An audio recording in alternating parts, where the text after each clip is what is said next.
Hello, everybody, and welcome to the PC Gamer Show. My name is Tom Marks, Associate Editor here at PC Gamer, and your host.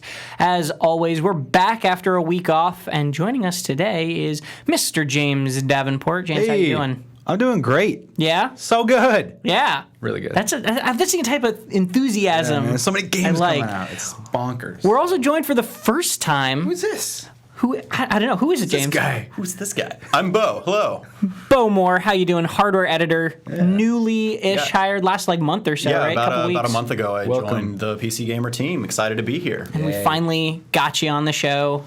No. We tried to. I wanted to the very first. It was like my third day. Yeah, I wanted to office. immediately. Well, it's funny. My very first day as an intern at PC Gamer 2 years and 3 months ago ish. Who's counting though? My very, very first day as an intern, they were like, "We're putting you on the podcast," and I was like, "Oh God!" Like, all right. Okay, sure, why not? But we're glad to have you here. We're going to talk about one of your favorite topics, which is Overwatch, and then maybe we can get you on also to talk about more hardware stuff later. I know a lot of our listeners love diving into that hardware. But we do have a really good show for you today. Coming on back, the Overwatch Halloween Terror update just went live yesterday. Yeah. And brought a bunch of things, brought even things that are not Halloween related, like UI changes and a couple even character balance notes that they didn't even really mention because they were too busy talking about Pumpkinhead Reaper and stuff like that. Cool looking. We'll also be talking about some news out of Star Citizen because CitizenCon, their big convention, was this last weekend. We got a couple bits of news, some good, some bad, and we'll be taking a look at their video of their procedural planet generation. And then, James, you've been playing a lot of Battlefield 1 lately. Yeah. We talked about Battlefield 1 when Wes got to play it like a month and a half ago, but you've got to play a bunch of the story and a bunch more of the multiplayer, and we can take a look at some of your footage as well of the Battlefield 1 single-player campaign where you get to be a pigeon. It's true. Did I spoil it? I'm sorry. No. That's my favorite part. It's the only part that matters. Pigeon Simulator 2016. Yeah, basically. This is the third Hatful boyfriend, actually, in disguise. And then, of course, we'll be answering your questions from Twitch chat. So if you'd like us to answer whatever you would like to talk about later, we'll do that. Yeah. So be sure to stick around. Musa1976 just subscribed actually with Twitch Prime. This is something I wanted to mention as well. This is a little bit weird for our podcast listeners or our YouTube watchers, but in the last week and a half, Twitch Prime came out, which is Twitch's extension of Amazon Prime and allows you to subscribe to somebody for free each month. And since then, our subscriber base has doubled. And we haven't streamed too much. Stephen Mesner streamed last week when we were off. But to everyone who has subscribed since Twitch Prime came out, and everyone who just subscribes in general, thank you very much. We really appreciate that. The fact that we just doubled in subs is great. And as Panzerg is mentioning in the chat, we will get 2 more sub emotes to go along with the coconut monkey and the bow tie. Are bits live yet? Do we have bits? We have the bits too, so if you want to so can I cheer us, that you can do that as well. Every 100 bits, I'll slap the back of Tom's head. Go. Wow, that is shameless. Go. That is just beyond shameless. Bring James it on. Davenport just sold out, folks. 200 bits, a terrible insult. 300 bits. This is so not okay. I knock his mic over. I'm not okay with this at all. This is not condoned. All right, we'll have a meeting. Sorry. Okay. Kirill838 also just subscribed with Twitch Prime, so thank you guys. We really appreciate the support. But let's get to the actual show. Yeah. Let's start off with what we've been playing recently. It's been a while, it's been a couple weeks, so we should have a lot to talk about. James, you have your list prepared? My list of mini games. 3 games that I couldn't remember for some reason. I needed a list for them. First off, Wes talked about it, I think 2 weeks ago in depth. Gears of War 4, I think it's actually finally out for everyone, but I played it through with Wes. We've been doing some multiplayer since that's been live. And it's a good time. It's a very frustrating thing to play Gears of War multiplayer if you're a shooter guy, because it has familiar trappings, right? You're aiming with a weapon, and a lot of the goals are the same, like deathmatch or like objective-based stuff. the framework of the shooter is there, but it's so much different because you're sticking to cover and like sort of feigning coming in and out of cover and how people are going to dive out of cover and like weapon distance effectiveness and it's basically messing with players' heads is super important in that game, and I just want to like run around and shoot people, which basically means I get dissolved by shotguns all the time, just all the time. But it's a good time, and there's some cool modes. I think I wasn't impressed with the campaign too much. I don't think Wes was super hot on it himself. But see, that's so disappointing to hear because I played like 2 hours of it up at Microsoft. I talked about it on the show at one point, and I was digging it, but I guess it just doesn't hold up.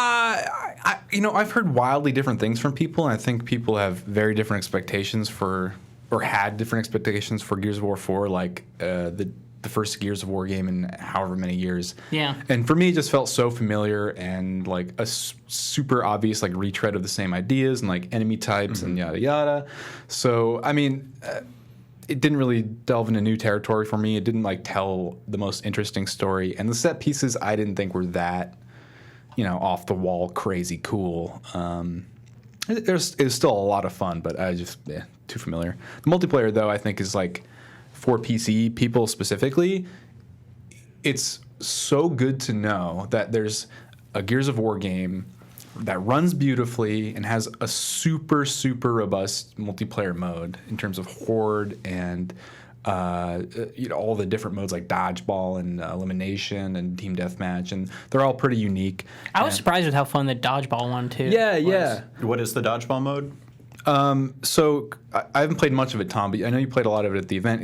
Anytime it's 5v5 deathmatch, but every time right. We were talking about this yesterday. Every time you get a kill, someone who's dead on your team comes back in, right. Yeah, and like otherwise trading. you don't spawn. So it's like dodgeball mechanic. If you catch the ball, someone from your team comes back in. So it's a fun mode. Also, real quick, Has Muffins and Gear Fear both just subscribed with Twitch Prime. So thank you. See, they're just rolling in. Thank you. So continue, Gears. And what I was saying is just the multiplayer mode. There's all these custom options you have, and there's some cool like bounty upgrades, and it's just a lot there. And I think just having this Gears of War game on PC that isn't going anywhere necessarily. It's going to have updates like 2 maps a month, I think, for like 2 years is what's guaranteed, and those are free for everyone in public playlists. Awesome. And it's like the Xbox 360 losing support isn't suddenly going to like cut people off from playing a Gears game. It's on the PC. It's like persistent. That was something I didn't talk about back in when I played it at Microsoft. Did you guys hear about what their like map rotation system is doing? No. So they're adding, like you said, like 2. Oh my God, Stephen Mesner is right outside the recording booth. I'm sorry, we just got very distracted. We're used to him being on a television screen rather than a human being. Freaked me out. But the way they're doing it is they're adding 2 new maps per month or so, and then they're rotating certain maps out of the public rotation, and you can purchase any map to play in private mode whenever you'd like. Otherwise, you can only play the maps in rotation in private mode. So you can buy maps, but not buying maps will not limit you from playing them in just like normal matchmaking games, only in private games. Yeah, so if you want more options and you play a lot of custom games, and you can buy the maps, or you can just ignore them. It's up to you. It's just a weird system, but it's not a bad one. No, it's different, and we'll see how it works. Quickly, otherwise, I've been playing Thumper. Do you guys know what Thumper is? I do. I haven't actually played. I think I've maybe played 5 minutes of it. Right. And it's really cool, but everything that I've read and heard about it is that it's crazy intense and super awesome. Yeah, it's described as a rhythm violence game by the developers, which is like actually not hyperbole in my mind. Yeah. It's you play as like this kind of scarab on a track that like rhythm games traditionally, certain things will come your way down the track, and you have to react using buttons and combinations of buttons. Like in terms of the actual mechanics of it, it's pretty simple. It's like jump over the thing, like explode at the right point, and like bank right and left. Yeah. So most commonly you'll like press a button to hit a note, or you'll bank left and right while holding A to like skid by on these sharp corners. If you don't, it'll like you'll explode. But every level throws in one new twist on that. So the one I just got to opened up multi-lanes. So you'll be tapping like rhythms, but you'll have to like dash between lanes while dodging these like silver snakes coming at you. And these like treads that get in the way are things you have to hold A to pass over and smash through. So those will be part of it. It's super chaotic, but there's always an underlying rhythm, and it's not always like a melody that you're playing along with. It's a rhythm that's usually pretty bizarre and offbeat and kind of hard to get a hold of if you're not a music person. But it's really rewarding once you finally do, because by the end of like the 20th segment of level 5, it combines everything you've been taught and practiced in that song, I guess is what we'll call them, and like throws it at you super fast and super hard, and like all these like post-processing effects like show up on the screen, and this crazy like eldritch geometry is like spindling off on the side, and it's just like this interdimensional nightmare rhythm game. And I rarely describe, like the way I would describe the later levels is you're not playing a song, you're like trying to survive a song. And it's really effective so far, and I'm really liking it a lot. I like, by the time I was done playing last night, I was developing a blister on my thumb, and my hands were cramping because I was holding the controller so tight. Other than that, I played real quick Goner. This is kind of cool. I haven't played too much of it. This indie roguelike that came out today. It's got this really cool style, I think randomly generated levels, and this amazing soundtrack. Like, you definitely got to hear the sound effects in this game. Basically, the central mechanic, I guess, so to speak, is like death mechanic is instead of dying when you get hit by an enemy, you explode into your different components, and each of those components, your legs and your backpack and your head and your gun, spill out into the level. And as the legs, you have to go collect them. Otherwise, if you get hit again, you lose them, and you get hit again, you die. So it's like when you die, you explode into these tiny pieces, and you have a chance to sort of come back if you can. And it's just this really lovely look. You do carry over like Binding of Isaac and such. If you find new weapons and new heads and new, gear in the in a certain playthrough, it will carry over to the next. Cool. So it's just like charming and fun and good time so far. Yeah. Oh, hold on. And Battlefield 1. And that's all the time we have for today. No, sorry. So many games. No, you're playing cool games though too, so it's nice to talk about that. And I'm glad we talked about Gears of War 4 because I felt like last episode or whenever it was, we talked about it pretty recently, so I didn't want to devote a huge amount of time to it, especially because Wes's review in progress already went out, but his review is still coming. He's playing the multiplayer and the Horde mode a lot right now to kind of try to fill that up.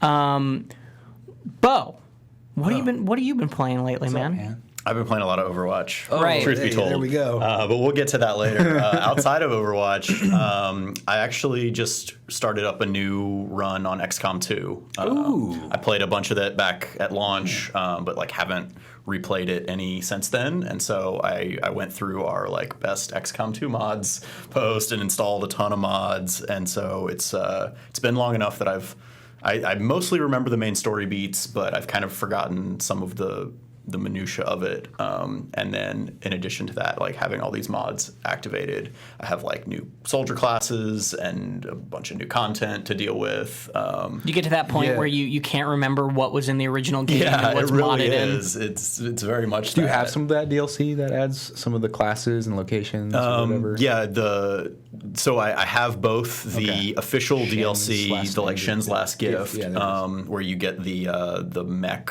type soldier mech soldier class type thing. It's the Spark unit is what it's called. Right. So I have that as well as the other like the Alien Hunters and such DLC, which I'm not totally sure what it exactly added, but it's something. And then in addition to that, I also like installed a couple of a bunch of mods, so little minor gameplay tweaks here and there, as well as like there's a few new actual classes, so they're kind of like there's like a gunner class maybe, or like an infantry class I think that I have in there. It's like it's a bunch of stuff. I'm like, well, I can't tell what's new, what's DLC, what's not, but it's all good. So I'm enjoying it so far. Still good? Yeah, there were a couple mods that I played with last time I played XCOM 2, which was a while ago, that I just appreciated the utility of. They weren't even very flashy. It was stuff just like being able to save a cosmetic loadout and then reapply it to a bunch of different characters. Yeah, that's like the uniform manager.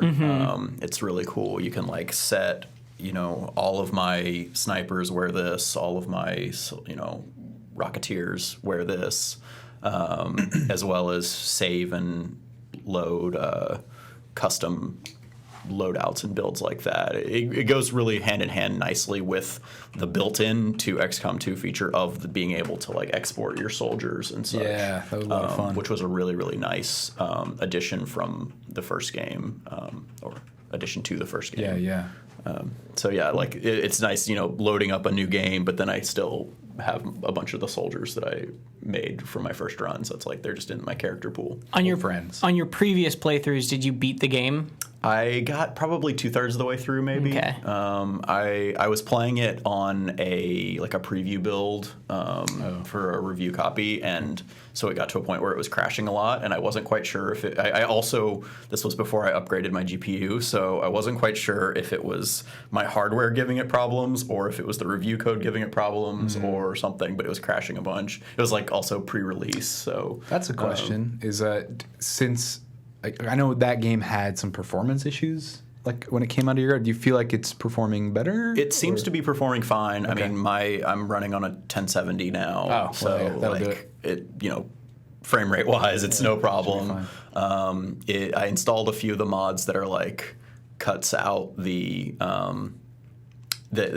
when you're in a battle, there was a weird quirk where a lot of times there would just be these kind of 2 to 3, maybe even 4 or 5 second like pauses. Oh yeah, I saw that mod too. And so there's a mod. I think it's just called "Stop Wasting My Time." Where the soldier will pull out their gun and then stand there for a few seconds and then shoot. Yeah. Tactics. But so that has definitely sped things up. However, one thing I have noticed is that the load times when you're like in the dropship going to a mission or like leaving a mission, those load times are really, really long. It might be because I have like 30 or 40 mods installed. It's a lot of mods. So I was literally just going through like, that sounds cool, that sounds cool, that sounds cool. I'll play with that one. So it's probably the mods, but I'll have to at some point go in and like just start up a game, not load the mods, and just see if it's that. Because I guess that would probably be more of a CPU thing, and my CPU is a little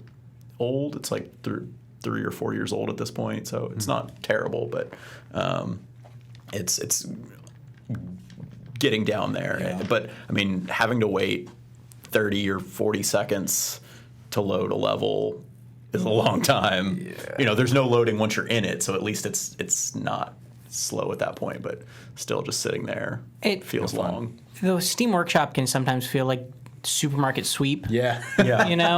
It's just like, oh, that's a cool thing, button. Yeah, totally. I got into trouble with that, though, when I was playing City Skylines recently, because the last time I played City Skylines, I downloaded, I think it was 300 different mods, but they were mostly like custom growables and stuff like that, like custom buildings and not systemic, and they were in packs. They were in these sets of like 50 or 60 at a time, and I would do that, and then I'd do a couple more specific ones.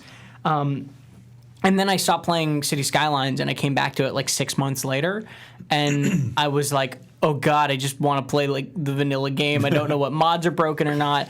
And you can't, at least not that I found, maybe I'm just dumb, but I couldn't find a way to just unsubscribe from one of those packs. So I had to go through every list, like every mod, and like click the unsubscribe button manually, and then kind of go back in and decide what I wanted and what I didn't want. And it was a bit of a process. Max Ursa just resubscribed for 4 months in a row. Thank you very much. Thank you, Max. He's also dropping his question for later, so I'll grab that and make sure we get to it for the Q&A. So thank you. But The thing is, for me, I'm going to talk briefly because I didn't play too many games this weekend. I played I played a good amount of Overwatch, not a whole lot. And I played a good amount of Forza at one point, Forza Horizon 3, because I'm still really into Forza Horizon 3. Really good. Yeah. It's a really good game. There was one day, it was in the office on Monday, and I was like, I had been working on this project all weekend that I'll show you guys in a sec, and I was like, just kind of stressed and tired and like hadn't slept very well the night before, and like just couldn't get my mind off of some like things, and I sat down because we needed to capture some gameplay of Forza Horizon 3, and I started playing, and it was like the most zen and calm I had felt in like a week. I was just relaxed into the driver's seat. What car did you get into? What did you do? Were you driving through farms? Were you just like on the road? Well, I was just trying to capture pretty stuff. Okay. So it was like I was just getting into the prettiest cars I could. I got into like 4 or 5 different cars and just went to each different location, kind of biome of the game, and just like drove with no goal, not trying to get skill points, not trying to do races, not trying to get anywhere, and it was just like it just calmed me down completely, and so I played more of that night because I was just it was basically the exact opposite of Thumper. Yeah, pretty much. I need to go back to Forza. But the other thing, the reason I didn't play too many games this weekend is because I actually was modding a game myself. Which This was your first foray into modding? Yeah, this was the first time I've ever made my own mod. Well, I made a custom level for like Unreal Tournament 2003 or something like that, right? Sure. Like there's that sort of stuff, but that was a long time ago, and I never really did it seriously. So what I did, and maybe we can pull this up. I'll try to make it bigger. You guys can look on the site for this as well if you just search for it. But I recreated Mei from Overwatch as a duelist general, like in the duelist pixel art style, because I used to do pixel art when I was doing my game design major at UCLA, and so I decided like kind of randomly that I wanted to get back into that, and so I made this little Mei pixel art sprite, and I spent like so cool. It probably took me like 20 hours to do all the art and animations. I was gonna say, I think the best detail for me is just the little hairpiece. Oh, the little back and forth. Yeah, the jangle on her hairpiece. Yeah. Oh, yeah. Nice, man. I used one of the duelist sprite sheets as just a template for doing it, and then as it was just a plan was just to do this sprite, but I figured out a way to actually replace, which was not hard, to replace the sprite sheet for her in game. So like I replaced the art of the character with the Mei concept art, so that when you're playing in the game, it looks like Mei, and then I replaced her portrait in like the dialogue boxes, so it also looks like Mei there. Whoa. And then I replaced her portrait in the emote thing at the top of the game, so that you have Mei's face there, and then I put Mei in as the actual general, replacing a different general. And it's all local changes, so like my opponent can't see that it's not just the normal general. Right. But the funny thing was I replaced Mei, or I put Mei in the place of a duelist general named Faye, who was a snow-themed general who had a deck archetype all about building ice walls. And it just seemed too perfect, right? Yeah, like I just had to do it that way.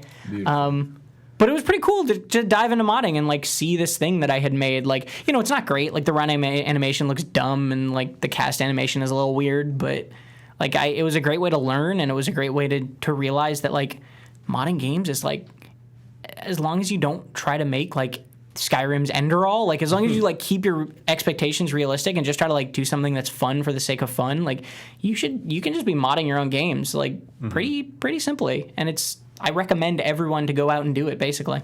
Did you make the mod available for download? No, I actually didn't. I posted about it on the subreddit and stuff like that, but I didn't make it publicly available because I was worried about like any sort of copyright thing going on. Just because like I used the Overwatch art in another game, and I just didn't want to make anyone mad. So I was just like, here's this cool thing I did. It is pretty cool. But I had fun, and I ended up doing that instead of playing Duelist most of the weekend, which was funny. But so let's jump along though, because we've talked a lot about what we've been playing lately, and there's a lot of good stuff to be talking about this week. So the first off, which we want to jump into, is the Overwatch Halloween update. It's called Halloween Terror. And it's pretty big. It's pretty exciting update for Overwatch. It was there's a lot of stuff in there. a similar vein as the Summer Games update. Very much so. Made everything spooky. Added a bunch of jack-o'-lantern loot boxes that have they're so good. So many skins. We can pull up The animation. some of those skins. And you know, some of these skins are just great. Like I love the Thriller Soldier 76 is one of them. There's like a Headless Horseman Reaper. There's a Witch Mercy. This Frankenstein the Roadhog. Dr. Junkenstein is really great. It's my favorite. I think the Thriller Soldier 76 is mine. You know, so I actually didn't really like the Soldier one at first because I didn't make the connection that it's a Thriller skin. And now that you say that, I love it. Yeah. Oh, yeah. It's pretty great. Yeah, the Junkenstein's real perfect. good, too. But the other thing it added was the new brawl for this month through October 31st is this PvE mode called Dr. Junkenstein's Revenge. Yeah. It's pretty much a horde mode for Overwatch, which is pretty cool. And well, tell me a little bit more about it too. Yeah, so in the brawl, you actually it's PvE, which is the first PvE thing in Overwatch, and it's a team of 4 versus Dr. Junkenstein and his armies. You are defending the castle Eichenwald, and I realized halfway through playing it that Reinhardt is actually narrating the whole thing. It's so good. And so it's a team of 4, and you're only limited to Hanzo, Soldier 76, Ana, and McCree are the 4 characters, and it's one of each. And as you're playing, it's similar to horde modes in other games that you have waves of enemies coming at you. So there's the basic Zomnik, they're called, so zombie omnics that have been enslaved by Dr. Junkenstein that just sort of shamble at you, and their goal is to destroy the door that you're defending. So you have to destroy them before they get there because they get to the door and they explode. So there's the basic Zomniks, and then there's a kind of launcher sort of grenadier type enemy, as well as Dr. Junkenstein, the Reaper, not just Reaper, but all of course. Kind of lazy, let's be real. A little bit. All of course in their Halloween costumes of Dr. Junkenstein, the Reaper, Junkenstein's monster, which is the Frankenstein recolor of Junkrat, or not of Junkrat, of Roadhog.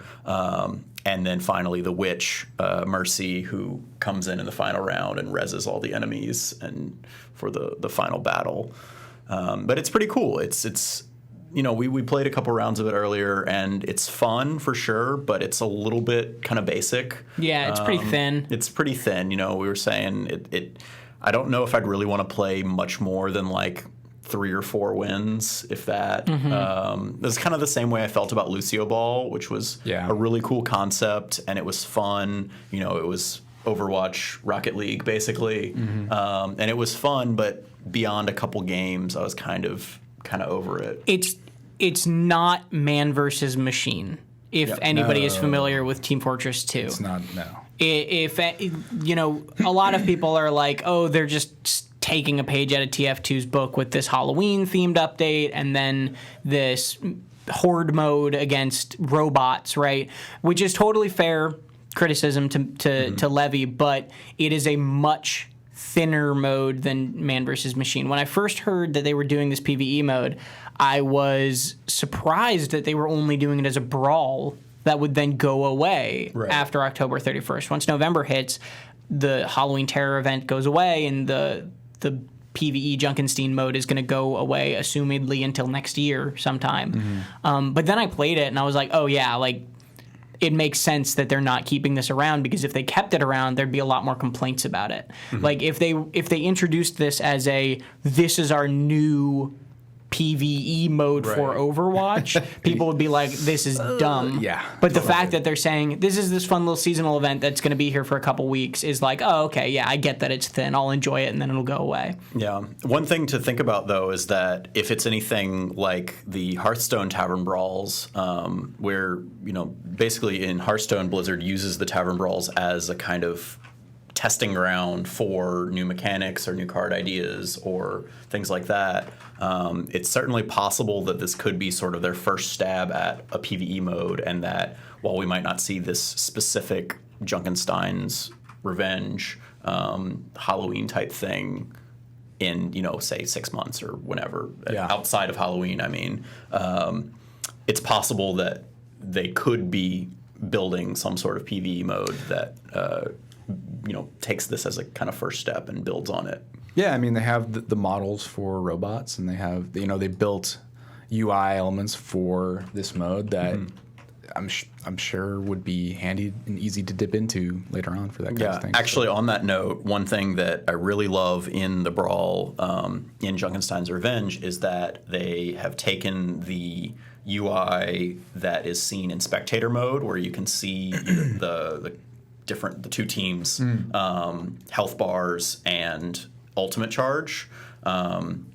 They've added that to the Brawl so that you can see your 3 or 4 teammates up there, and I think that would be a really great addition just to quick play and competitive mode in general. Having that information readily available would be really awesome, and hopefully that's a change that Blizzard implements in the future. Yeah, this is a bit of a low-res GIF of the gameplay, but you can see that little spectator icons in the top left. And it was especially interesting to me when I was playing Anna on this map that it's really useful as a healer. It's extremely useful as a healer. Is it too useful, do you think? What do you mean? I mean, is it so useful that it kind of... Is it like overpowered? Yeah, basically? does it get rid of some of the work and attention required to be a good healer, like skill? Oh, that's an interesting question. That's an interesting perspective on it. I mean, you still have to, find your teammates and depending on the healer, target them or shoot them with the healing darts or whatnot. But I mean, if you think about it in comparison to like World of Warcraft healers, there's plenty of mods that give you like healer overlays, and in that situation, you just like click on the one with low health and hit your heal button. But that's like the only way to raid heal, pretty much. Yeah. Yeah. One of my favorite parts about playing healer, because I mainly play support in games like Overwatch, is you kind of have to have this. You have to develop this sixth sense of like, this is the general location of my 5 teammates at all times. Totally. And you need to know, okay, even if you're not paying attention to them, even if you're not healing them, you need to be like, okay, Reaper went around the right, so he's probably going to go that way and come around, so I need to just like know that if he's hurt, like I need to go find him. But if he's super far away from you, you kind of can't tell if he's hurt. And it's nice, unless that little critical health thing comes up, and it would be nice to know like when someone far away from you has engaged in a fight but is not dying yet. So I think it'd be nice to have. Maybe I think it's fair to say though that maybe they don't want that, and if that's one of their reasons for not wanting that, then I get it. Yeah, I mean, the one thing you can do, it may be defaulted on for support characters, but certainly not for everybody. But they did in a recent patch add this feature for all characters, is in the custom setting, or not custom settings, but in your character settings mode, you can go in and turn on allied health bars for all your teammates, so that even when they're at full health, you can see their health bars. It doesn't only show when they're on that critical health, and that can be really, absolutely helpful for healers. But even for other characters like Zarya, for example, it's really helpful for noticing like, oh, this teammate is taking damage at this moment. I should throw a bubble on them. Cooking is Bravo in the chat says that's what comms are for, in response to me saying it's nice to have that little heads up, which is totally fair also, but also maybe a little bit much to ask of in like solo queue in a 6v6 game. Like I 100% agree that that's what comms are for in competitive play, or if you're in a 6-man pre-made team, but when that one Reaper only plays Reaper and goes Reaper every game and is like Edgelord420XX is his username. It's me. He might not be the most responsive on comms. I recently played against a guy in Hearthstone that only reason I remember his name is that his name actually was X Edgelord X. Wow. Yes. Like that. Yep. That is your name. Instant respect. Well, the other thing that I real quickly want to touch on too is there's a couple balance changes. This update was not just a cosmetic thing. Like a lot of the skins are cool, but there were like, what was it? Anna's ult charges slower now, but her grenade has a bigger range. Yeah, all of the balance changes had actually been announced and have been on the PTR for a couple weeks now, because I had actually thought that they were already live when I noticed them in the patch notes. I was like, oh, I didn't realize that wasn't actually live at this point, because I tend to follow the Overwatch patch notes pretty closely in terms of just checking the balance updates and things like that. But yeah, you're exactly right. It her ult charges a little bit slower because their reasoning was basically Anna overall feels like she's in a pretty good place, but her ult charges really fast. And if you've played with or against Anna, you will notice that her ult charges very, very fast. You basically, because the crazy thing with Anna is if you're with like a Roadhog or a Diva or something like a big tank, you can kind of, if you're attacking, you can put that Roadhog or that Diva just in the choke, like taking damage and healing them, and then as soon as they get dangerous, to like hide behind the choke again and heal them back up to full, and you can charge your ult in 10 to 15 seconds if you do that. You just you just unload 2 clips on a Roadhog who's just constantly getting hurt, and you have ult. Like it's very, very quick. I main Reinhardt, and I play with a guy regularly who plays Anna, and he gets his ult so fast, and I love it because then I just go blood for the blood god, Reinhardt. And then the other thing actually that one of our new subs, Has Muffins, was mentioning in the chat was they made it so that you can reconnect to a game for up to 2 minutes after you've disconnected. Well, it's not that. That's the way it used to be. Oh, it's any amount of time. Yeah, it used to be that if you disconnected from, this is in competitive mode. You had like 1 minute? Yeah, well, so originally it was 1 minute, and then I think they extended it to 2 minutes, and now they have just removed the timer on that, where basically like people were saying, a lot of times, my internet drops, and it takes me more than 2 minutes to get back in, but in that game, in like a super high level competitive game, like 2 minutes down a man that totally changes the tide of battle. Yeah. But like I've been in games where somebody drops and then we're just stuck without a person for another like 8 or 10 minutes, and until the next round. It's like if there was a chance that person could have gotten back in, like I want them, if they want to come back in, and it was just a disconnect and not, a rage quit, like, I want that person back on my team. Yeah. Real quick, Damn Good Gamer asks if there's a PC Gamer Discord group, and we were considering making a Discord channel for our fans and our Twitch subscribers, but I wasn't sure if there was too much interest in it. If anybody has strong opinions of that, tweet at us. Our Twitters are down there. I'm at Tom R. Marks. You're welcome to let us know if that's something you're interested in. And we could be happy to set it up. Yeah. We have announced that the old LPC will be used as a game server. So man. It might become especially handy once we get that going. Yeah, if you haven't been following the Large Pixel Collider update that we're doing, do it. Yeah, do it. That's cool. That's really cool. If you guys know, we had this huge, crazy, strong computer that we built with 4 Titans in it a couple years back. And we're now repurposing that we call the Large Pixel Collider, the LPC, and we are now repurposing that computer to be a game server, because why not? A game server with 4 Titans is maybe overkill, but it's still it's giving new life to this computer that's no longer cutting edge, and we're building a new one. So that's exciting, and you should keep an eye on pcgamer.com/hardware for more about the LPC build as we expand it. But let's move on from Overwatch to talk about some news out of Star Citizen. Yeah.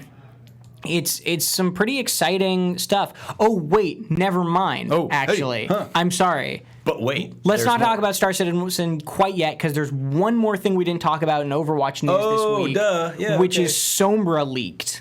Appears is like, how confirmed is this basically? So it's not confirmed. It's not confirmed. How close to let me tell you all about Sombra. Here we go. So for those of you unfamiliar, Sombra is the upcoming 23rd character in Overwatch.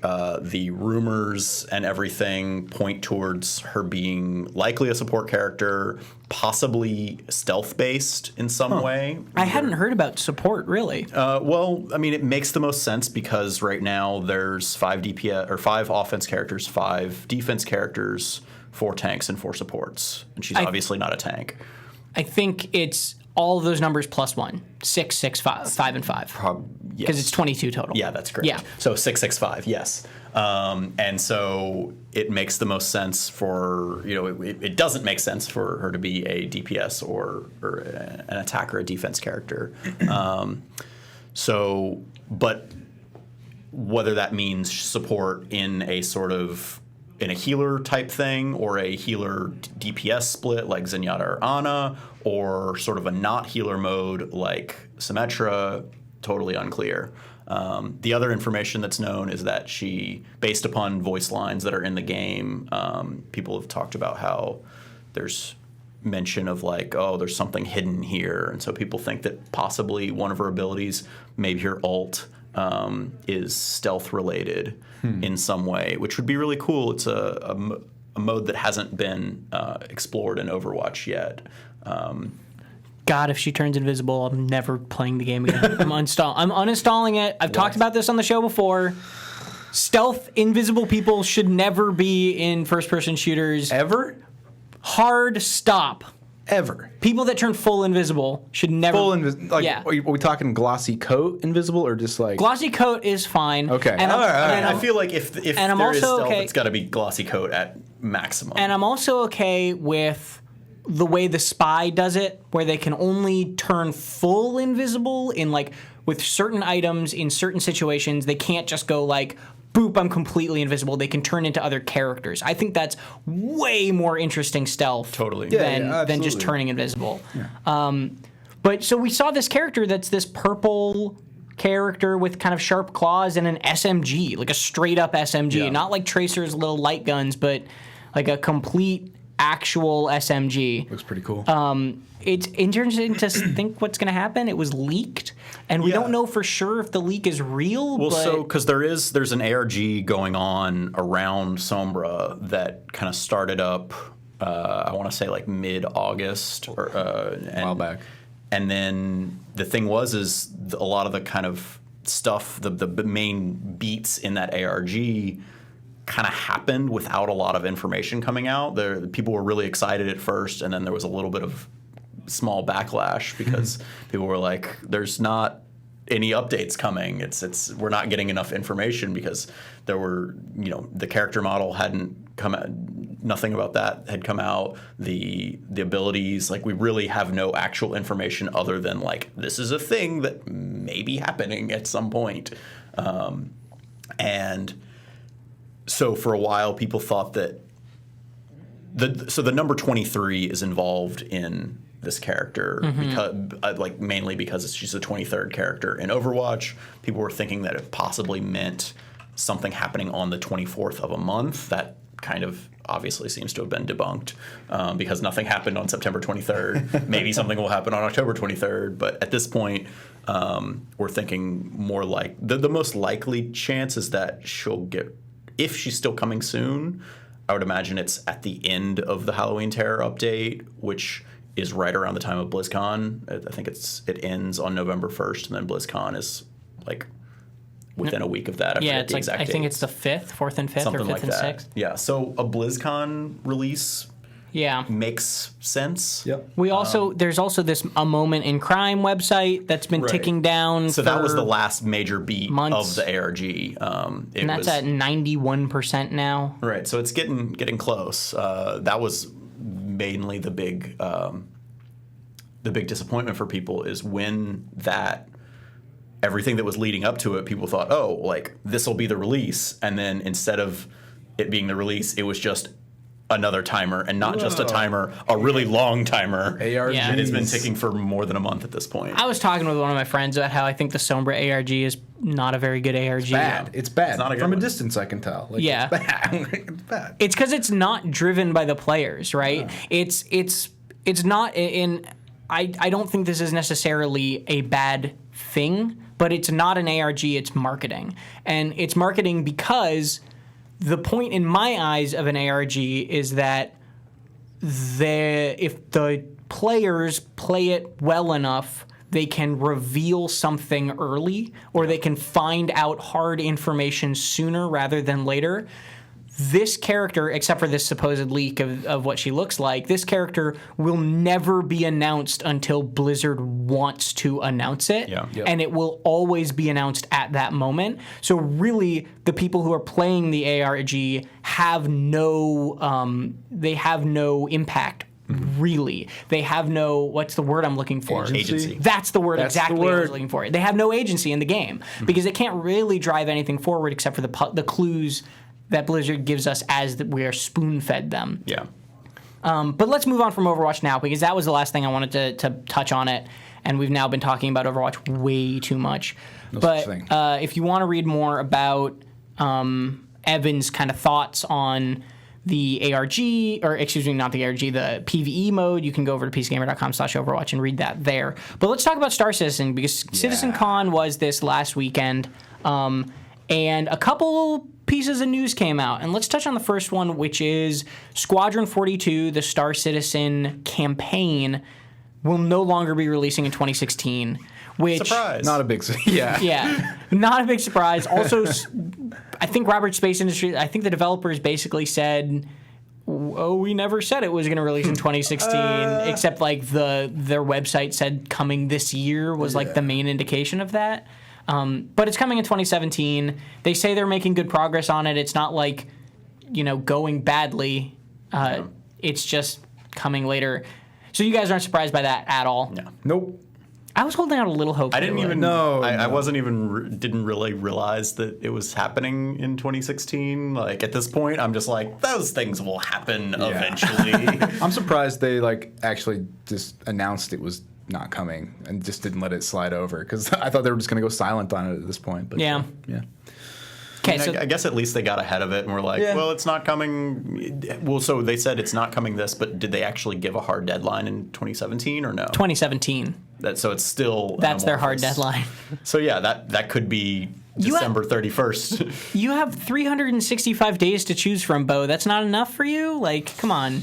Sounds pretty specific to me. I mean, it's much more specific than not 2016, because it could still be at this point. Well, at least we then know that it's 2017. It's the most specific date they've given us so far. I'll take it. That's something. But the other thing I wanted to talk about, which is actually really cool to me, is they did this demo at CitizenCon of the new tech for their procedurally generated planets, which They're kind of like semi-procedurally generated, right? yes, Yeah. they're I think the phrase they were used was like artist curated. Yeah. So if you're watching on YouTube or Twitch, the video you're watching now is on the Star Citizen YouTube page.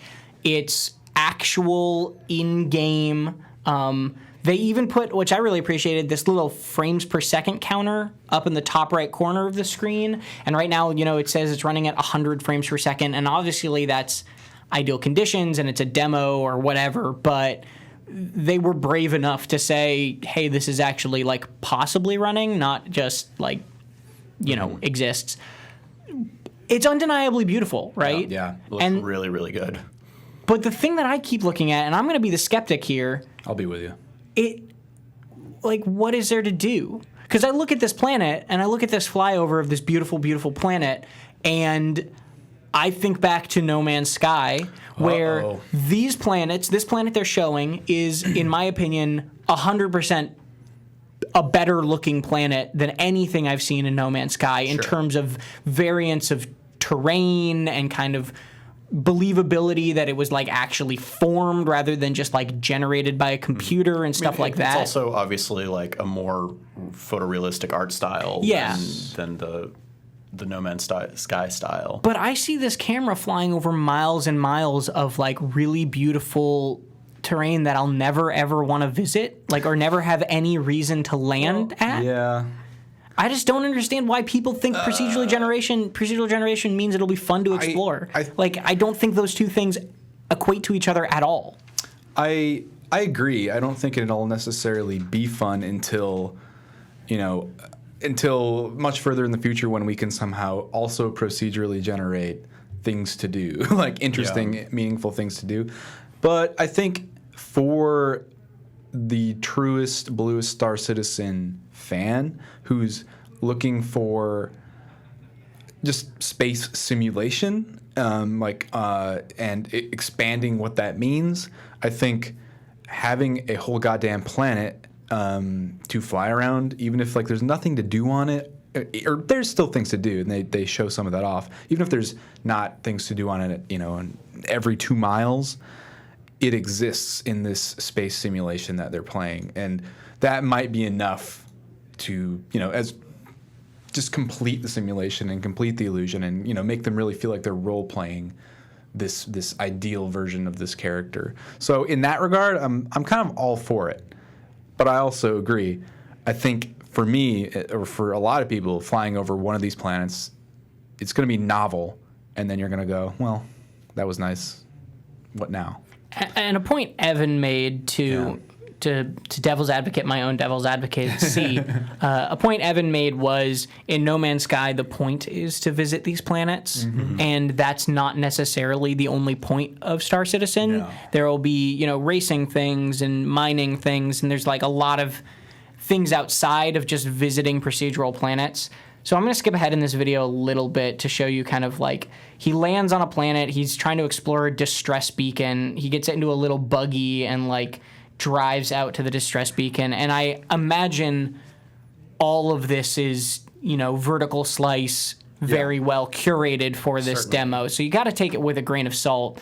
But if these interesting things are varied enough, right? If these kind of encounters that you can have on planet surfaces are varied enough and frequent enough, then that might be interesting to me. But I keep thinking back to, No Man's Sky, where it's I've been to one station, and so I've seen every station. It's hard not to, especially when you look at what we're seeing right now. It's like this planet surface, mostly like featureless other than the terrain.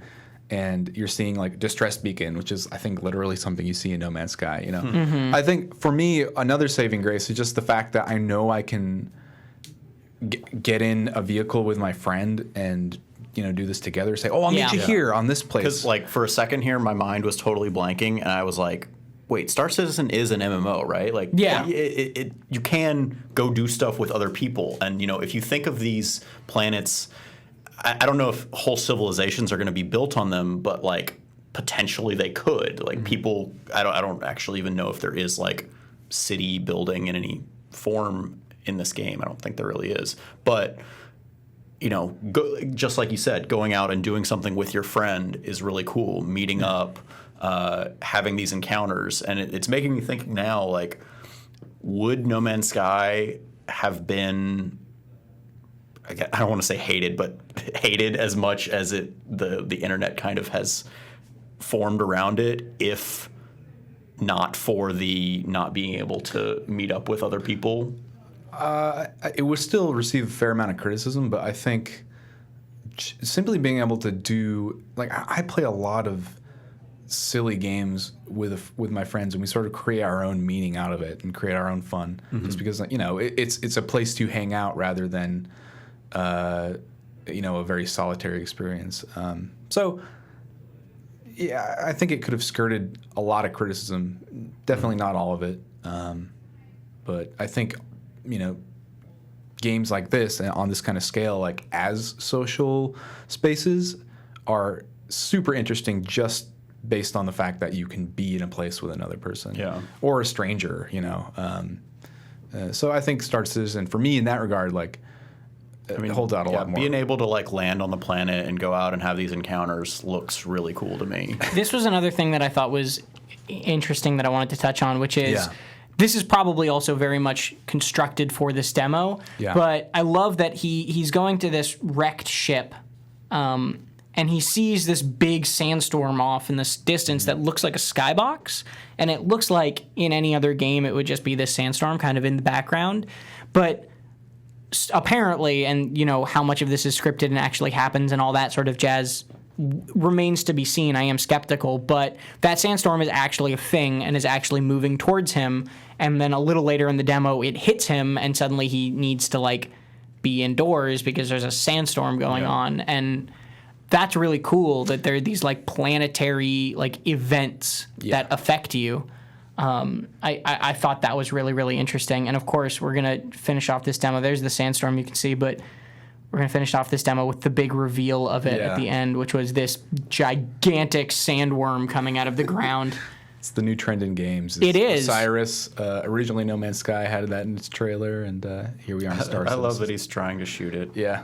That seemed like a great idea. Oh, that's so good. The other question I had, almost like the instant I started watching this video, was like, oh my God, what kind of computer do you need for this to run this kind of game? Because and I think like from the get-go, that part of their message was Star Citizen will be something you need like state-of-the-art PC hardware for. Even so, I'm super curious to see how feasible, or how easily the average person will be able to play something like this. But we'll definitely know for sure when we can try it. Yeah. Yeah, it'll happen eventually at some point. 2017. It'll be, who knows, because that Squadron 42 is going to be 2017 also. So after that whole report, the one that came out on Kotaku UK, that unbelievably long thing investigating Star Citizen, a lot of the mystique of the controversy around that game has totally gone away from me. Yeah. I'm just okay, they're not nefarious in any way. They're probably mishandling money. But, it's still going, Yeah, they're making the controversy around No Man's Sky seems way worse. Yeah. It sounds to me like they're a game development studio. After reading that was the thing I kind of took. Wow, they're a game development studio growing very quickly.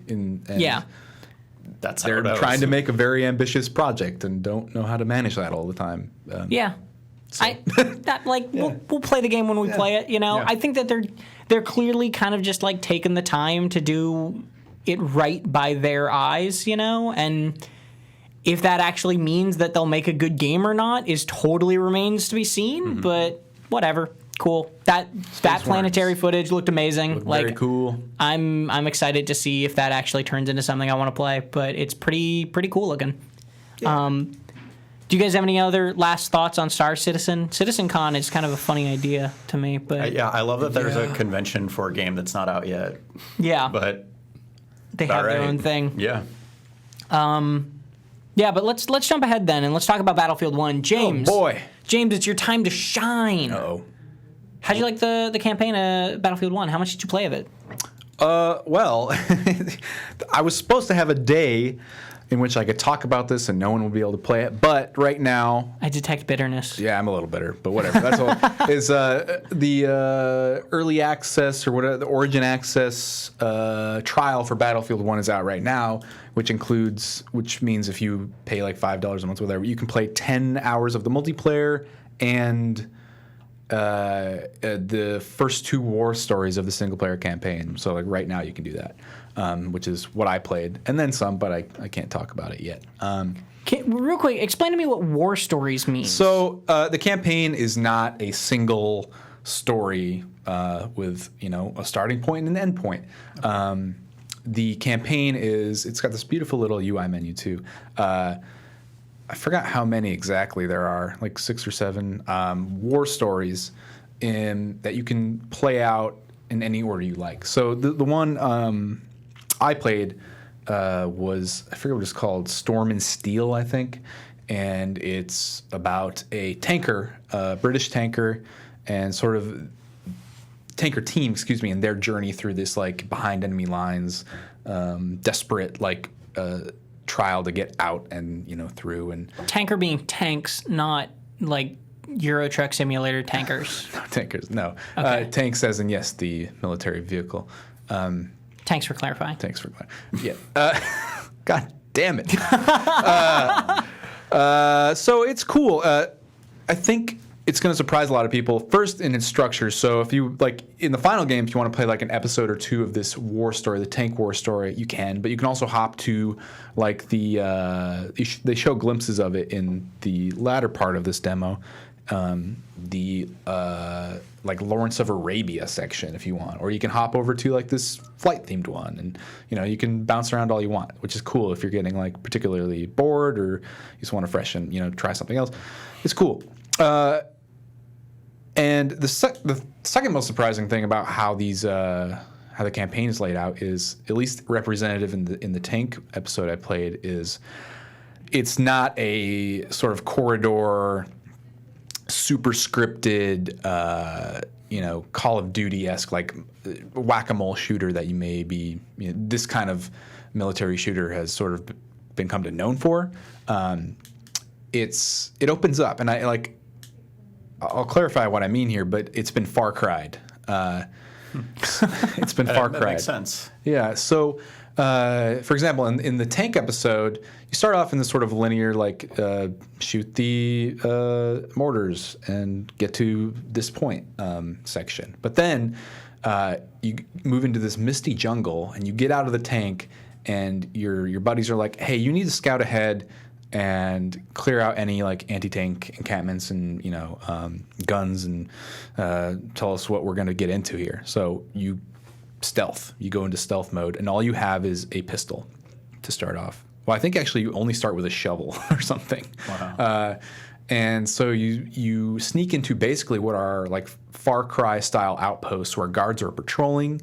There's several tiers and terraces, and ways you can kind of skirt around the level, and there are crates with weapons hidden in them that you can pick up and use. You're on fire right now, James. Yeah, it's kind of it's a sad opening where you just die over and over and keep coming. Literally on fire though. Yeah. Not doing well on fire. Well, you're supposed to die in this opening bit. Over spoilers. And over and over. Yeah, sorry. But anyway, so you can kind of approach these encampments however you like. So if you want to just stealth kill everyone, you can do that. If you want to find a weapon, or if you already have some weapons, you can just go in guns blazing. You can do a mix of the two, which will probably happen at some point. It's so Far Cry in that you can point at enemies and it'll put an icon above their head, so you can the mark targets thing. Yeah. And it works surprisingly well. I didn't think that the systems in Battlefield would translate to sort of stealth and that kind of gameplay, but it works so naturally. It's a bit lighter, I think. The enemies are pretty dumb and go down pretty easy. Did you just axe that guy? Actually, that was a shovel. Oh, of course. So you can bury a shovel in people's neck if you want. So here's one of those encampments for people watching. They saw me pretty early. There's machine guns everywhere. If I had snuck up behind that guy and not alerted them, I could have gotten that machine gun and just unloaded in that way if I liked. So it lets you be a lot more creative. Later on, it opens up even further. There's some huge arenas. I don't think it's in this video, but you need to repair your tank. You need to find spark plugs. So there's this entire village, small village, that you need to basically stealth through and find these spark plugs. And you get into a windmill and you find an outpost and you look around and you have a sniper with a silent. So it's the pacing is much slower in those moments, but can explode into a full-on scale battle if you want. So it's a welcome change, I think, and it's interspersed in there are tank battles where you get in the tank and you're facing off against these smaller mobile tanks and these big suckers, and there's infantry everywhere. Now I've skipped the most important part of this video. Oh, and of course, this is the greatest feature of Battlefield 1 so far. Third-person pigeon mode. Third-person pigeon mode, delivering a message. I started howling with laughter. I went to DICE in LA to play this, and no one else. I felt terrible, or something was wrong with me, because I just it's quiet. Everyone's playing the game, have their headphones on. I just lean back and roar because it's trying to be very emotional and somber, and the sentiment here is there. It's this is kind of sweet. Look at this destruction. It's terrible. All this destruction it's sad, unnecessary. And you're this beautiful bird, flying aloft through the sky. And to be clear, because you haven't explicitly stated it yet for those listening and not watching. Oh, sure, yeah. You are currently in this video of this campaign playing a carrier pigeon. I'm playing a carrier pigeon. Flying over the battlefield to deliver a message. I'm delivering a message to HQ, so they will lay some artillery on our position. Yeah. And you are literally a pigeon. I'm literally a pigeon in this moment. In full control of the pigeon, not just like following it. No, I'm moving the pigeon around. You are the pigeon. I almost crashed the pigeon because I was using a mouse to like with inverted controls to fly it. Almost crashed it. But yeah, as far as it reminded like the tone of Battlefield 1 can like it's trying to be respectful as much as it can, I think, of the war and the era and like all the unnecessary deaths, like that opening sequence where you play a soldier that you play an onslaught of soldiers that die over and over, and the point is you cannot survive. So you'll die, and then you'll get like a name and some dates showing how long you lived, and the point is to show like just the number of bodies that were lost and people that were lost. But the carrier pigeon is sort of one of those moments too, this silent, quiet, like peaceful moment amid all the violence. But it just like it falls so flat for me because it's still like it's a video game. It's impossible, I think, for it to ever be like truly respectful of the source material. It's just sort of a paradox. Like you're turning this into like an entertainment product, I suppose, and it's meant to be a game, and you can't. I think those means are at odds with one another, which kind of made me. I wanted to ask you guys what you thought about that. Do you think it's possible for a game like Battlefield 1 to be respectful about its source material, or at least like convey serious emotional, educational cues without coming off as ham-fisted? I think it's possible. Yeah. I think it's really hard. Yeah. Maybe doing it. But I think it is possible. Yeah. I've always been a big proponent of the idea that like games can be emotional or games can be art or whatever you want to call it. And I'm with you. I've definitely had a lot of really emotional reactions and moments in video games. I think it's more difficult in big budget AAA games because there is very much an air of making something that appeals to a larger, broader audience, where then concessions can be made. Having said that, if you think about the comparison to, say, movies, like there are really serious, respectful movies that are also really, really popular.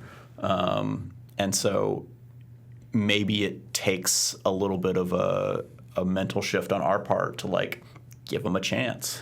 I agree. I suppose I'm coming at it from the angle like Battlefield 1 is meant to be satisfying to play before it's meant to be like a some kind of respectful or at least like emotional message, or at least like a method of delivery of that message. And like so because I was playing this thing that depicted the horrors of war while also trying to be entertaining, enjoying, like soldiers, focus tested to make me happy, and then like capping that off with like this pigeon and some like piano interlude. I think you're right, Bo, in that like it would have to be like a full, like a concentrated, probably smaller World War title or something, like to like a Verdun, if Verdun had like a single player mode or something, to make it, ground it and make it seem more respectful. Not to say it's like, Battlefield 1 is, taking a dump on like history. It's respectful enough to, it's not and broing at the least out. It's nice enough to see that. Yeah. Like it's I think come a long way from games of the past where Absolutely. I mean there have been a lot of games that have done a decent job of it, but there's also plenty that's just shooty McShooter in a war. A couple people in the chat are bringing up Valiant Hearts. Oh, absolutely. Yeah. Which is a Ubisoft game about World War I that was a little bit of a cartoony art style that I'm pulling up now. I never played this though. I loved it. I think. So how does this game fit into what you were just talking about? I think you can leverage some like criticisms at how it's depicting things It's art style and so on. But and again, like the things you do in the game.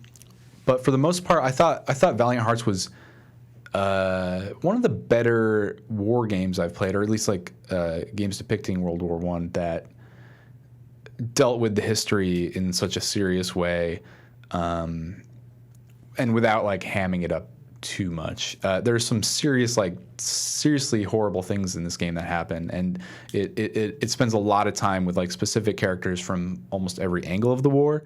So I think it's got a definite before being, or it places being. It places its message as like high as it does its entertainment value, I think. So I think it's a much more successful version of that kind of game.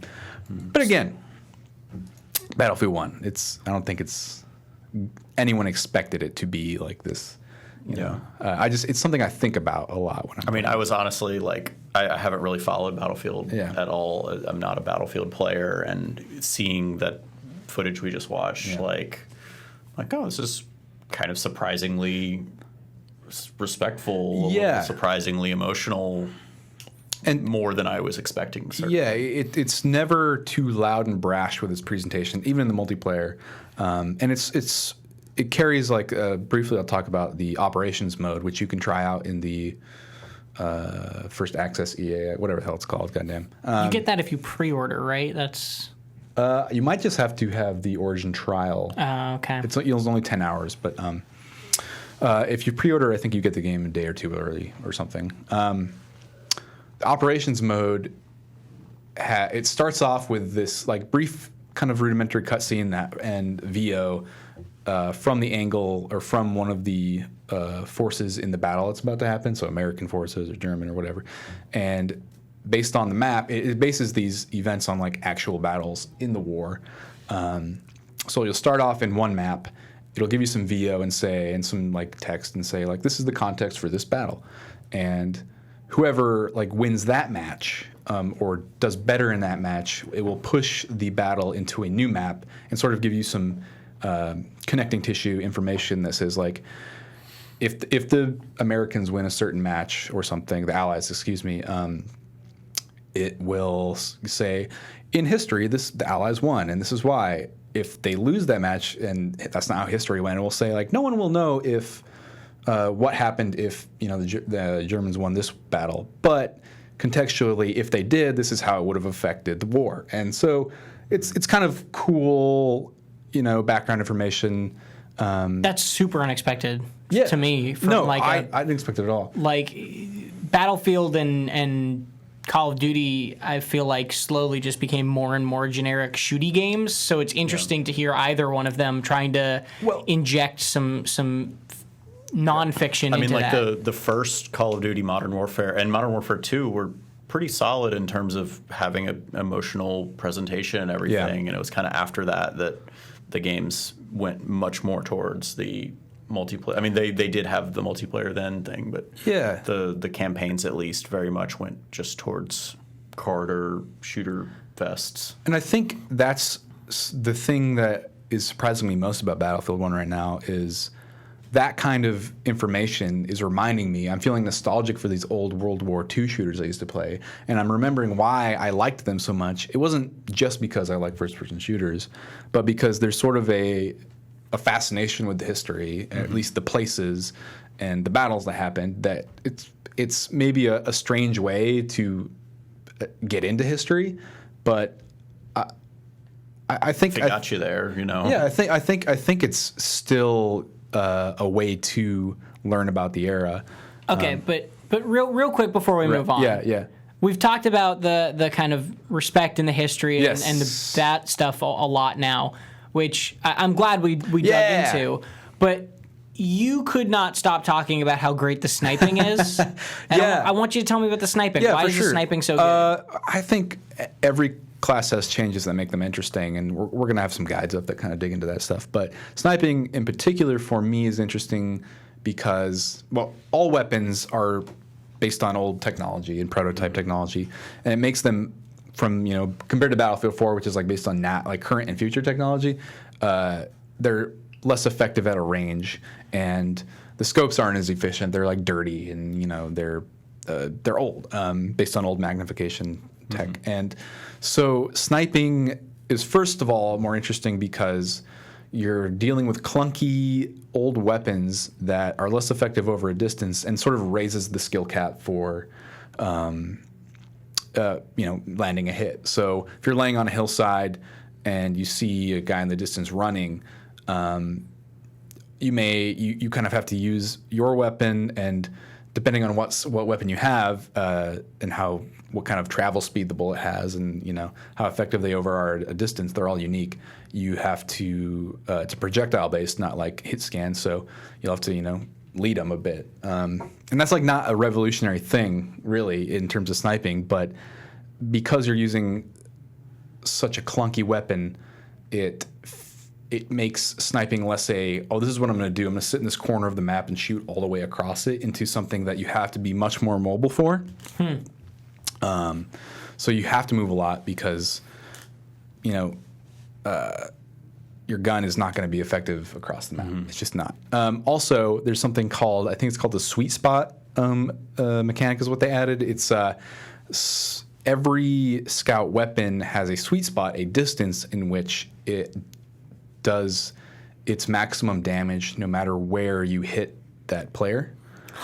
So if you find the sweet spot, you can shoot a player in the body and it might eliminate them, do the same damage as a headshot would. Wow. So it's not like telegraphed, obviously, and you may just be in a poor position to get that sweet spot. But if you can find it and use it effectively, you can just be a real significant offensive force or defensive force. That's cool. Yeah. It's an interesting kind of spin on like the skill that can play into being a shooter. Yeah, you don't have to nail headshots all the time if you know that weapon pretty well. It rewards positioning too, and and map awareness rather than just camping. Yeah, absolutely. And the maps, that's another thing. The maps are they're so cool. They're so cool. Panzer says, I thought that sweet spot applied to vehicles. Maybe. I didn't get to play with vehicles too much. It might also apply to that. Gotcha. I wouldn't doubt it, but definitely is in the scout as well. So one more thing is in this the support class, the longer you fire a support machine gun, the more accurate it gets, which is kind of an interesting twist, right? Your first shots with an LMG are the most inaccurate. That's a gun, at least it was a gun in Paladins, actually. Yeah? There was a character with machine guns the longer they fired. Yeah. So that forces the support class to sort of find positions rather than I'm going to run around with this LMG and spray at people. Support forces them to sort of be support and play suppressing. So a lot of small changes like that we'll dig into, but overall, my favorite Battlefield, based on what I played, my favorite Battlefield since Bad Company 2 or just Battlefield 2. So cool. Having a lot of fun. Well, I'm excited to dig into it. Yeah. Coming soon too. Well, the access is playable right now for some people. Yeah. So you lucky people out there. But we'll have more about that. Our review will be coming next week. So if you intelligently don't want to pre-order for whatever reason, please don't pre-order. Don't do that. Then you can wait till our review comes out next week and see what you want there. You can go to youtube.com/PCGamer where we have a full hour of the campaign from James's perspective. And then you can go to PCGamer.com/battlefield-1, the number 1, and see all of our coverage there. Still a weird name. Battlefield 1? Yeah, it is. You see that poster? Somebody said Battlefield .5 is going to be the sequel, and it's going to be medieval. I'm into that. I saw that. I'm into that. I'd be into that too, yeah. Is it 1 because it's World War I? I think that's the point. I also think that they're just kind of trying to reboot. I get it, I suppose. They should call it the Great Battlefield. I mean, there were so many games that were rebooting nowadays that just use the original title, Tomb Raider and stuff like that, that they wanted to distinguish themselves by making the same mistake the Xbox One did and not learning from it. But that's okay. Let's open it up to the Twitch chat. If you guys got any questions for us, please tag us with @PCGamer in the Twitch chat. let us know if you have any questions, and we will be able to answer whatever is on your mind. If you are a subscriber or a new subscriber from Twitch Prime or anything like that, you will try to read your questions out first. We'll give you preference. You can ask about Battlefield and pick James's brain about that. You can ask about the Overwatch update. You can ask Bo, how, if he hates us yet, and what his favorite color is, and all those things for the new guy that he is. And any questions you might have. We want to hear from you, so please, subscribers and non-subscribers alike, ask us questions.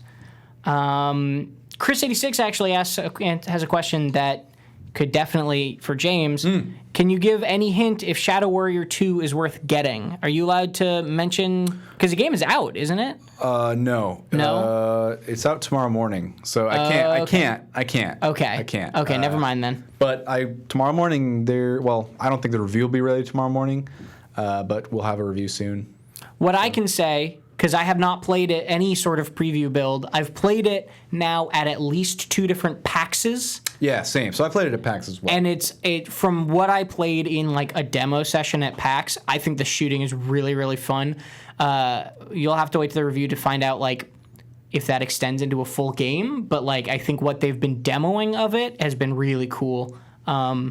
It's a very pretty game too. Like the chopping up bodies and stuff is in the procedural dismemberment. Yeah, that is very, very cool. That's a buzzword. Yeah, very much. Let's grab. I can't remember whose it was. Yeah, we had a question early on. Is that right? their name, or what was their? I can't remember who. Oh, damn, I didn't grab the name, but somebody posted a question earlier that I said I was going to remember to answer, and so I'll answer the question even though I don't know who it was, which is used a bunch of freebies from the mag.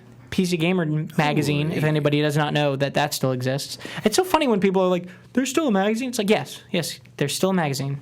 PC Gamer magazine, got a bunch of freebies from the mag for Warframe, and have really gotten into it. What games have you guys tried on a whim that really hooked you? That's a good question. It's a hard question, too. I think one for me would probably be like any sort of builder game, like Prison Architect and stuff like that. Yeah. Like I wasn't expecting myself to like that kind of game, and then like I devoted a lot of time to it. I guess Forza also was a little bit weird for me because I just kind of was like, oh, I hear this game is good, I guess I'll try it, and I fell in love with it. Yeah, same boat. Forza lately at least. Yeah. Anything, Bo? I'm trying to think. It's a tough question. It's a good question, a really good question, but it's also a tough question. Oh, that was Max Ursa's question. Yes. I'll think about it, and if I come up with something, cool. Come back to me. Yeah, we can go back. Panzer asks, with Battlefield 1 launching their private servers through EA, if anybody didn't hear about that, they're going to have private servers that you can rent, but they'll only all be managed by EA. What is your take on that? Selling their own private servers. Also, will PC Gamer have servers in the first few months of the launch? I don't think we'll have a server in the first few months of the launch. Maybe if we can hook it up on the LPC, but there's no current plans for that. We'd love to. There's just not a plan for that we right put now. a call out for like what people want to see, and I think Battlefield 1 was up there. So it might happen for sure. Yeah. And what's your take on selling their own private servers, though? It's fine, I suppose. I mean, you can still set up your own if you like, right? So it's better. To me, it's just kind of like they don't have to be giving out servers to anybody anyway. Like, I'm just glad that like at least it's a thing. Yeah, basically. Like, I mean, it's kind of a depressing state of gaming where you're like, at least they let us set up servers, that's like what I'm driven to. But like, it's their game. They can make money how they want, and it's unfortunate that we don't have the openness of something of like a lot of other games, but kind of not many games do, like, or big AAA shooters do nowadays anyway. Yeah. So I don't know. I'm kind of ambivalent towards it. It's a lot of like inside baseball money talk to me that I'm kind of just like, it's not really going to affect the way I play the game. Yeah. So, but I'm sure it will affect a lot of other people who are used to having kind of server communities and stuff like that for their groups. So that's a kind of weird, stupid answer to that question. I'm sorry, Panzerg. Let's grab a couple other, though. New subscriber Hasmuffins asks, any idea when we're getting a Stardew Valley update? and what games are you looking forward to? So we just got a Stardew Valley update. Stardew Valley just pretty awesome. Yeah, Bo, you've been playing it? I've played a little bit of it. The 1.1 update. The 1.1 update. Yeah. So I played probably 80 odd hours of Stardew Valley when it first came out. The like actual launch, not the like beta version or anything. Right. Which I got to what could be called the end game, where there at that point actually wasn't really much of the end game. That was one of the biggest criticisms I had of the game, was that at which you reach a certain point, there's just not really much more to do. To be fair, I played like 80 hours of it. I feel like I got my money's worth. You did it. But the 1.1 update, it adds 2 new marriage candidates in Shane and Emily. It adds a few new buildings. There's like a mill that you can use to turn like wheat into flour and a couple of other things. There's like a shed that gives you a bunch of space to store items and kegs, basically, for people building massive wineries like I was. Although he adjusted the values on a couple of the items, made wine less valuable and lucrative, and increased the value on animal products, because really the cost or the effort versus what you got out of it was really too much for a lot of the animal products. It just aside from getting the bundles complete, to complete your artisan goods bundle, pretty much I didn't ever farm. Ranch, I guess. So they nerfed wine, but he also added, I keep saying they as if it's like a team of people working on this, but no, it's one dude.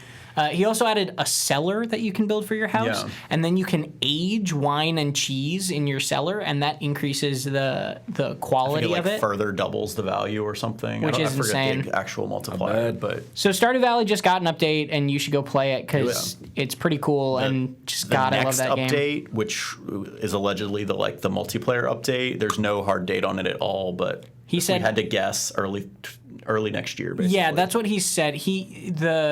Eric Baroni, the creator, said that it's going to get a console port hopefully this holiday. So around December time is the goal, and that the multiplayer update would be sometime in early next year. Cool. But he does have a studio helping him with one or the other, or possibly both of those things. Yeah. I can't remember. Yeah, his publisher Chucklefish is giving him a hand on some of the more nitty-gritty networking and porting stuff, not the creative stuff. Yeah, he's still handling all that, it's a really impressive game for one dude. Yeah, and then let's take the second part of this question too. What games are you looking forward to? I guess we can go just real quick. I mean, for me, it's kind of Civ. I'm excited to try Titanfall 2 also, but really Civ 6 is coming out next week. I've been playing a bunch of it already in a preview build. I didn't get a chance to talk about that last week because we were off, but Civ 6 is really good, guys, and you should be excited for it if you're a Civ fan. Yeah. I'm hyped on that game. Also, I'm going to rant real quick. Oh, God. I'm not going to let you guys answer the questions real fast. Tom. Oh, my God, I'm so mad I did not make a prediction that I had made. I didn't publicly make a prediction that I had privately made to myself and to a couple other people, which is they just announced today that Civ 6 is going to have multiple leaders for different Civs. So, Greece, they just announced a second leader that you can choose when you are playing Greece, which means that the 20 civs that you have to choose from at launch in this game could be 20 civs with 2 leaders each, maybe. Wow. We don't know that for sure, but that could be the case. And that also gives them the opportunity to just add more leaders as it goes. And when I first got build for the preview version, I was looking at all the unique units and unique abilities, and I got to America, and there was a unique unit called the Rough Rider, which was a reference to the leader Teddy Roosevelt, and I was like, you can get this Rough Rider unit in the industrial era or some era, right? And then it said again lower on the thing, Rough Rider, build Rough Riders was a unique ability, and it was it said if Teddy Roosevelt is your leader, you have the ability to build Rough Riders. And I went, that wording makes it sound like either they had planned at one point to put in multiple leaders and then change their mind, are going to do it and haven't announced it yet, or are going to add it as DLC at some point. And I kind of couldn't figure out what it would be, but I was like, my guess, and I said this to a couple friends and no one else, I was like, my guess is that they'll probably eventually add multiple leaders per civ. And then they did it today, and I was like, no one will believe me. I can't gloat. Ah, damn. It's okay, man. I'll shut up now. Any games you guys are looking forward to? Briefly, Dishonored 2. I've been trying to, even though I work in games media, to avoid the media cycle on that one because I want to be surprised. So I'm going to echo Dishonored 2. Yeah. Also, just I want more Overwatch. I'm really excited for Sombra. But yeah, Dishonored 2, same thing. I watched maybe a minute of the Clockwork Mansion footage, and if that, I haven't played it at all, but it looks so good. Yeah, it's going to be good. I hope. And then we'll take one last question, because I saw one from JBJ Blaze. Versus Overwatch's launch of its Halloween event, do you think Team Fortress 2 will be able to compete this year? I don't think it'd go for it. No, what are you saying? I don't think I don't think competition is like exactly the right word. Yeah, I agree. You know, like I think that they're kind of totally different. Yeah. Things. They're in the same genre, right? But that's about it. Yeah, like I think that Team Fortress 2 is just going to do what Team Fortress 2 wants to do, and Overwatch has 20 million players now, but like Team Fortress 2 is still in the top like 3 games on Steam always, and Valve is probably making tons of money on it, and it's free to play, and it's a great game, and like honestly, I don't think Overwatch is going to hurt that game very much. I think it'll just keep being Team Fortress, and it'll never die, and that's okay. Yeah, I think the people who play those games like both of them most of the time. So, yeah. Okay, that's all the time we have, though. Thank you very much, everyone, for joining us. We're always glad to have you. Thank you, James, and welcome, and thank you, Bo. Thank you, Tom. Hope this wasn't terrible of an experience for you. It was awful. I'm never doing it again. Well, this room does get hot. Have you noticed that? It's very hot. I'm all right. My desk is really cold, so it's a nice change. Yeah, you're wearing like a thermal and then a shirt over the thermal, and I'm like, what is like? I'm melting right now. Dude, you got to come to our side of the cubicle. Yeah, it's really cold over there. Well, we'll let you guys go chill out after the show. Turn it off. Well, turn it off. Yeah, we're done. Thanks, everyone, for watching. We'll be back next week at Wednesday, 1 p.m. Pacific time, just like every week right here at twitch.tv/PCGamer. Or you can always watch the archived shows at youtube.com/PCGamer or at PCGamer.com/podcast or on our iTunes page or wherever you choose. And we always like to hear from you if you email me at tom@pcgamer.com or any of our Twitters listed below at TomRMarks, at my_beards, or at use bombs wisely with no B in bombs. Is that right? Yeah, that's correct. Okay, cool. BOM are my initials. So. I get it. That's nice. That's nice. I like that. Well, get in touch with us. Let us know. Let us know if you want to have a Discord channel or if you're very passionate about us having a Battlefield 1 server or anything like that. And we'll see you next time. See you later. Bye, guys.